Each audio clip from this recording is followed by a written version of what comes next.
So as a hobby, I rebuild radios, and I like to have some period correct looking batteries inside those radios when I do that. These three here are batteries that I have already rebuilt, and right here is the battery I'm going to rebuild today. But let me show you first that these are actually viable and working batteries. As you can see, whoops, no, as you were able to see a second ago, hold on, we'll start that again. Let that meter stop swinging. As you can see, we're on the 67.5 volt scale. We have that EVEREADY number 467 DITA 200 battery hooked up there, and it's showing good. Now, that has inside of it 9 volt batteries wired up in series. There are 7 of them in that package. So that's what fits in there. And that gives you a starting voltage of just about 67.5 on a digital voltmeter. This is a loaded meter, and it shows in the good, and it will play radio just fine. I've done it many times before, and it definitely works. This one is a 7.5 volt battery, number 717. It initially came from the EVEREADY plant with C cells in there. It came with C cells, 5 of them, to create 7.5 volts, and those were carbon zinc batteries, flashlight batteries, regular flashlight batteries. That's all that was available at the time that this battery was created.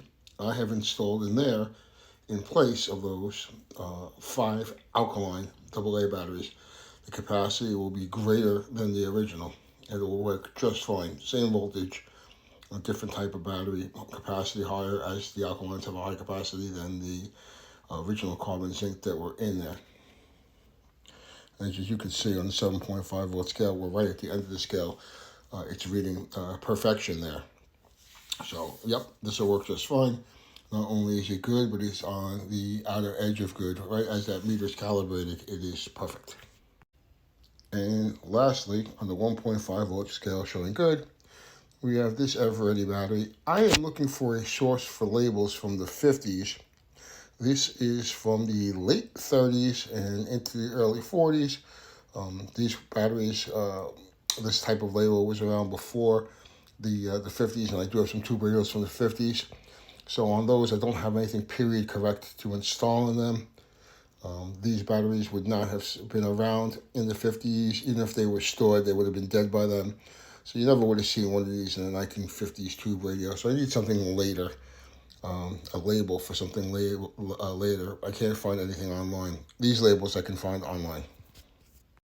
Lastly, we have our dead 90 volt, and it is truly dead, showing absolutely nothing on any scale. I'm going to show you a very, very easy way to rebuild these. So I'm going to show you that I've gotten lucky because I've rebuilt a lot of these. Let's take these clips off. You hear that? That means the cells are loose inside there, which is a good thing. Sometimes they're stuck, and it's difficult to get out of the package. This is a good sign. This knife, stolen from the domestic kitchen drawer, is a perfect tool. And I was also pilfering hair ties from my wife and children, but I decided to go out and buy little beard style or braid style rubber bands, which I use to keep these boxes shut. Those I purchased. Those are not being stolen from the children and the wife, but you can use them, the hair ties, to hold these boxes shut as they glue. And domestic knife works well to open up these boxes. This should be glued back shut, but I was easily able to work open the old dried out glue and get that open. And she slid out nice and easily. Once you have that box out, put it carefully out of the way. And this is what you'll have in front of you. And you're going to want to harvest this connector here. Save it. I've removed that using a nippy cutter. And I'm not going to dispose of this quite yet. Let me show you what's in there. These batteries are layer built with these little cells that are called Mini Max cells by EVEREADY. And what I normally do is I retain some of the dead ones to use as spacers. I'm going to be using these 18650 holders to hold some 3 volt cells, 33 volts, 30 times 3 is 90, But in order to take up the space in that box, I am going to be using these cells.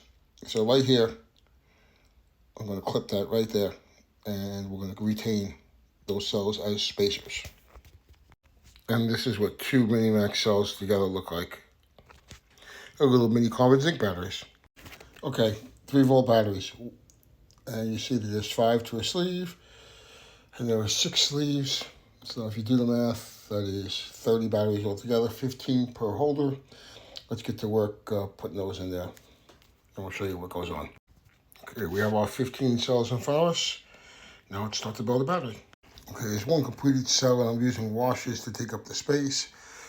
That should be 30 volts. Let's see what we got. And would you look at that? 15 of them. I'm literally off the 30 volt scale. That's because that's 45 volts. 3 times 15.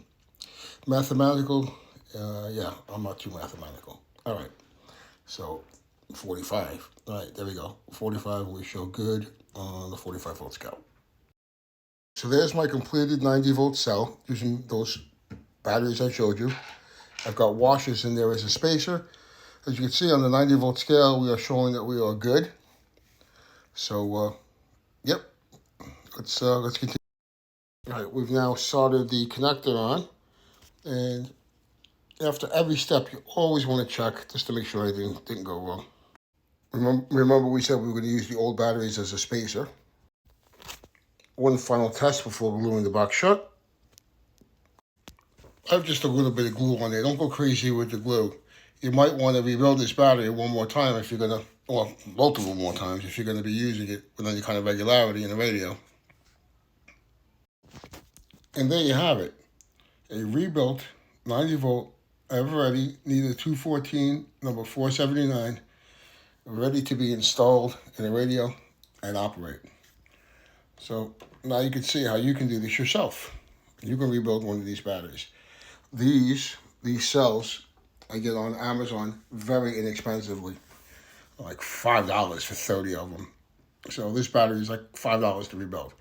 Plus the initial cost of the battery, and they range. I spend about $25 on them with shipping.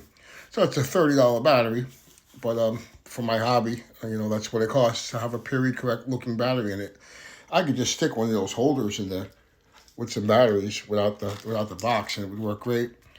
But I like to have that period correct look, and there you have it, working batteries.